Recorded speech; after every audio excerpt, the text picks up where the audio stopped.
Laya na nga si Ricardo Cepeda noong Miyerkules mula sa pagkakapiit sa Cagayan Provincial sa Tuguegarao. Nag-bail nga si Ricardo sa kaso laban sa kanya. Nakabalik na rin sa kanilang bahay sa Pasig City si Ricardo kasama ang partner niyang si Marina Benipayo.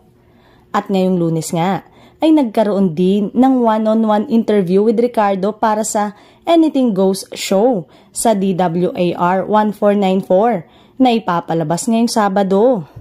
Naikwento nga ni Ricardo na kailangan na niyang bumalik sa pagtatrabaho dahil naubos na ang ipon niya na halos 1 taon ng pagkakakulong.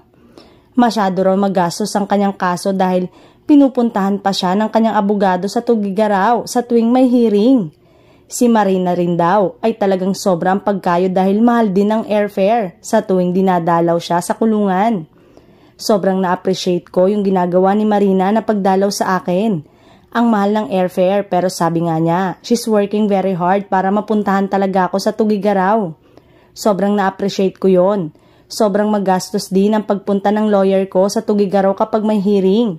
Actually sa ngayon, kapag may hearing, kailangan din naming pumunta ng Tuguegarao. Doon nga kasi yung kaso, so magiging magastos din. Ang problema pa, noong pandemic din kasi, hindi ako masyadong makapag-work. May mga na-ospital din naman sa amin, kaya malaki ang gastos.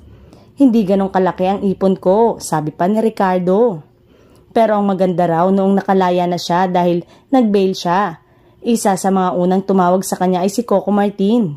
Sinabihan nga raw siya ni Coco na ibabalik siya sa FPJ Batang Quiapo. Sobrang touched din si Ricardo dahil tumawag sa kanya ang isa sa producer ng serye ni Coco para i-assure siya na talagang ibabalik ang karakter niya sa serye.